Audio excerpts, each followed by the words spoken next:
수십 년 동안 여름에 몰아치는 태풍과 한겨울 차가운 북풍에도 꿋꿋하게 견뎌왔던 아름다운 느릅나무가 있었습니다. 그런데 어느 고요한 아침에 갑자기 한 커다란 가지가 우지직 하는 소리를 내며 부러졌습니다.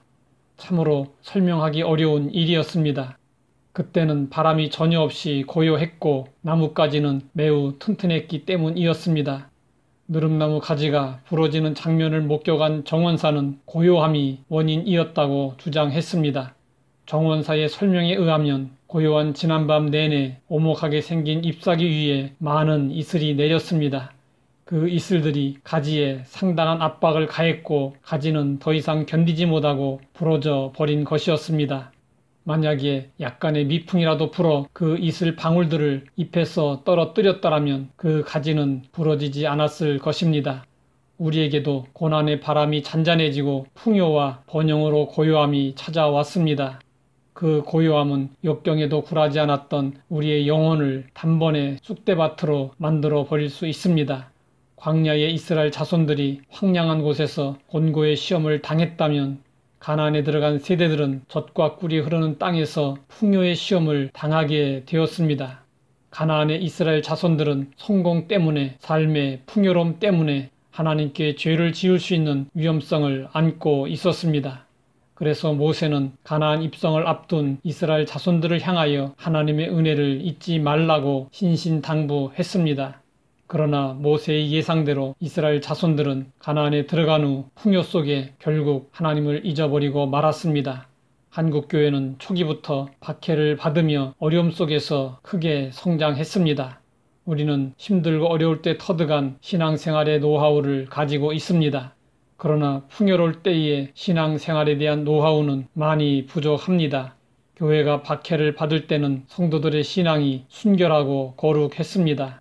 그러나 생활이 풍요로워지면서 신앙의 열정은 점점 식어가고 신앙생활은 세속에 물들어 갈수록 게을러지고 있습니다. 우리는 인생을 살면서 배고픔과 배부름, 궁핍과 풍부를 반복적으로 경험합니다.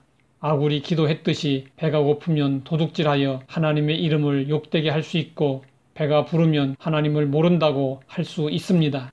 우리는 어려움의 시험도 잘 이겨내야 하지만 풍요의 시험도 잘 이겨내야 합니다. 이를 위해 우리가 주목할 사람은 바울입니다. 바울의 부모는 부유했고 바울은 태어날 때부터 로마 시민권을 가지고 있었습니다. 바울은 부족함이 없이 살았습니다. 그러나 바울은 다메섹 도상에서 부활하신 예수님을 만난 이후 전도자로 변하여 복음을 전하며 산전수전을 다 겪었습니다. 그리고 나서 말했습니다. 나는 비천에 처할 줄도 알고 풍부에 처할 줄도 알아. 모든 일 곧 배부름과 배고픔과 풍부와 궁핍에도 처할 줄 아는 일체의 비결을 배웠노라. 바울이 터득한 비결은 자족하는 것이었습니다. 자족은 그 어떤 경우에도 스스로 만족하게 생각하는 것입니다. 그 증거는 바울의 기쁨이었습니다. 자족했던 바울은 옥중에서도 기쁨을 잃어버리지 않았습니다. 또 일체의 비결을 배운 바울은 비천에 처하여 배고프다고 해서 사역을 멈추지 않았습니다. 풍부에 처하여 배부르다고 해서 나태하거나 게으르지 않았습니다. 바울은 어떤 환경에 처하든지 상관없이 맡은 일에 죽도록 충성했습니다. 궁핍할 때는 신앙생활을 잘 하다가 풍부해지면 교만해지는 사람들이 있는가 하면 반대로 풍부할 때는 신앙생활을 잘 하다가 궁핍해지면 낙심하는 사람들도 있습니다. 우리도 바울처럼 환경에 좌우되지 않는 자족, 일체의 비결을 배워야 합니다. 하나님 아버지, 풍부와 궁핍의 시험을 이길 수 있도록 깨우쳐 주시니 감사합니다. 일체의 비결을 배운 바울을 본받아 우리도 변함없이 충성하게 하옵소서. 예수님의 이름으로 기도드립니다.